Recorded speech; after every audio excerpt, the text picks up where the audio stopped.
Doctores en Derecho a nivel internacional dicen que posiblemente Jorge Glass pase al otro lado estando recluido de su libertad. Así lo manifiesta el doctor Eugenio Zaffaroni, quien es reconocido internacionalmente. Pronunció las siguientes palabras. Doctor Eugenio Zaffaroni, ministro de la Corte Suprema de Argentina, miembro de la Corte Interamericana de Justicia, juez, jurista y criminólogo argentino, creador de la doctrina Zaffaroni, autor de múltiples obras jurídicas, considerado uno de los mejores abogados penalistas del mundo.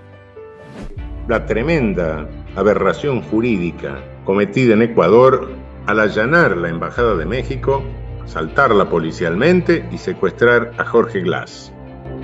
Con este gobierno de este chico Noboa, un niño bien de la oligarquía guayaquileña exportadora de banano, algunos dicen que va banano de otras cosas, pero bueno, no importa. La verdad es que siempre se sospechó que esa persecución al ingeniero Jorge Glass perseguía el objetivo de matarlo. Ahora hay indicios de que lo están haciendo materialmente. Y viendo la medicación que le están dando a Glass, 40 pastillas diarias, denuncian que hay riesgo de destrucción de riñones, avisan acerca del riesgo de provocarle infarto, un paro cardiorrespiratorio.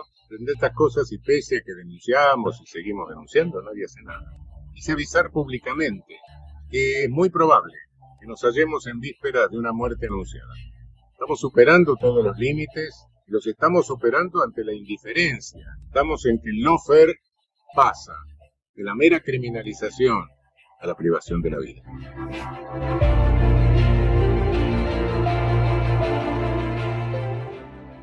Y mientras todo esto sucede, también se habla de lo que pueda ocurrir con la vicepresidenta del Ecuador. Muchos están asustados que tome medidas opuestas a las que ha venido gestionando el presidente Noboa. Esto fue lo que dijo Alfredo Dávalos. Verónica Abad. Esto, ¿y por qué he hablado del proceso? Porque lo que quería es conocer si la vicepresidenta tendrá que rendir su versión o presentar sus descargos de manera presencial, o si lo podría hacer telemática, y si esto puede ser suficiente para una destitución, por ejemplo, de su cargo, o una censura de sus funciones. ¿A qué podríamos llegar con esta admisión del Tribunal Contencioso Electoral? Esto también, pues ya extrapolándolo o poniéndolo ya en el ámbito y contexto político, pues sería favorable para un presidente que quiere dejar una asociación, un encargo también para dedicarse a hacer campaña electoral. Sí, recordemos que Verónica Abad se le convirtió en una especie de piedra en el zapato. Esto no es nuevo, esto se ha venido buscando desde varios mecanismos, incluso el exministro de gobierno, hoy candidato Esteban Torres, también ya ha hablado del tema en varias ocasiones, porque insisto, creo que si Noboa en verdad tiene que salir a hacer campaña y tiene que asumir la vicepresidenta Abad, me parece que efectivamente será, además de una piedra en el zapato, pues será algo inédito, donde una vicepresidenta que asuma como presidenta, que además va a querer hacer todo contra Noboa por todo lo que ha sufrido en los últimos tiempos, pues va a ser muy interesante. Y sí, del otro lado, pues efectivamente se tratará de buscar todos los mecanismos, ¿no? para bajársela. Insisto, yo creo que en esta lógica de incluso un tema ya de humillación y un tema de persecución, entenderé que también se procurará que ella esté presente, ¿no? No hacerlo solo telemático, sino me parece que estamos viviendo, como diría George Balandier, en la sociedad del espectáculo, ¿no? Y me parece que es mucho más espectacular traerle al país, ¿no? Que recibir a la vicepresidenta desde el aeropuerto, entender que tiene que llegar a rendir su versión, que tiene que llegar al tribunal. O sea, hay muchos elementos que me parece interesantes para poder analizar y digo, ¿no? Yo creo que va a ser una novela pues muy interesante durante los siguientes días. Estimado Alfredo, bueno. Y sobre este mismo tema relacionado a la vicepresidenta, Rosalía Arteaga también se pronunció. Esto fue lo que supo decir respecto a Verónica Abad. Cada caso es diferente, la Constitución era otra. La expresidenta de la República, Rosalía Arteaga, se pronunció sobre el caso de la vicepresidenta Verónica Abad e hizo una analogía con su caso cuando no se le permitió ejercer la presidencia durante el tiempo que le correspondía. A ver, yo siempre he sido defensora de la ley, de la Constitución de la República, que tiene que cumplirse. No sé cómo está la situación al interior, no sé qué problemas se están dando, no he hecho un análisis exhaustivo del caso, así es que no podría pronunciarme de otra manera, pero en general yo creo pues que es importante. Yo tuve una situación muy grave en el año 97, en cuando se desconoció la Constitución y prácticamente se me dio un golpe de Estado en ese caso, ¿no? Yo sí asumí la presidencia de la República por pocos días, no por el tiempo que me tocaba, pero como digo, cada caso es diferente. La Constitución era otra.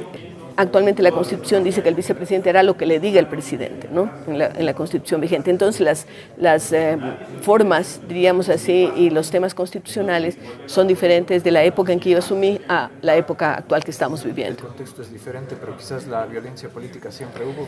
Mire, en todos los ámbitos, desafortunadamente, y el tema de la mujer es un tema recurrente. Yo trato mucho estos temas, desde maltrato doméstico hasta situaciones de menos paga a las mujeres, menos acceso a una serie de situaciones, pero de que se ha ido mejorando, sí. Tenemos ahora una ley de paridad absoluta, ¿no?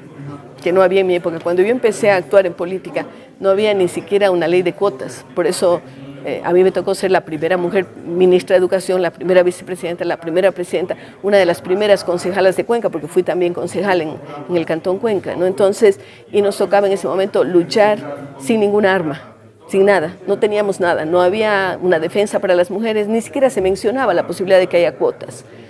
O sea que las circunstancias han cambiado. Yo creo que sí hemos ido para mejor en muchos casos, ¿no? Cuando usted ve la cantidad de mujeres que están en Fuerzas Armadas, cuando yo tenía que escoger el edecán para que me acompañe en las funciones públicas, yo dije, denme una mujer edecán. No había, ¿por qué? Porque ninguna mujer había llegado al grado de coronel de Estado Mayor. Y la ley decía que para ser edecán de presidente o vicepresidente tiene que ser coronel de Estado Mayor. Vea cómo las cosas han cambiado. Ahora esto no es tan complicado.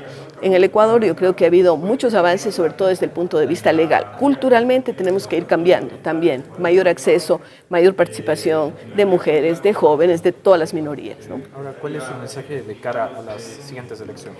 Bueno, yo diría que los ecuatorianos tenemos que pensar muy bien a quién elegimos para dirigir los destinos del país, pero no dejar de prestar atención a la Asamblea, porque a veces le ponemos mucha estelaridad a la presidencia y no nos damos cuenta que muchos de los problemas se suscitan en la Asamblea.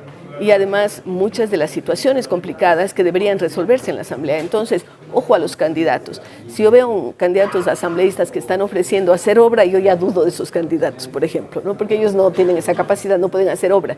Ellos van para legislar y para fiscalizar. Y como parte final, Paola Cabezas se pronuncia sobre la fiscalización al censo 2022. ¿Qué hay de cierto esta supuesta coordinación que dice el INE que tuvo con las organizaciones? Porque el director del INE decía que él había trabajado de la mano con las organizaciones, que muchos de los contenidos que se utilizaron en la campaña comunicacional fueron realizados con las organizaciones. Las organizaciones Azúcar y la CONAMUNE señalan que no hubo un acercamiento por parte del INE para realizar todo este levantamiento censal, porque no hubo este trabajo coordinado con las organizaciones sociales que es fundamental para realizar este proceso censal. El censo no fue difundido de la manera adecuada, no hubo promoción para que toda la población, no solamente la población ecuatoriana, se tome en cuenta la importancia del censo. Cada número es una vida, son personas que para el Estado no existen, y que eso es lo que tenemos que buscar, que esa omisión censal, que es la que vemos que no coincide, puede en su momento ser la respuesta que el INE nos pueda dar en la fiscalía. Y esto ha sido todo de momento, amigos. Nos vemos más tarde con más información.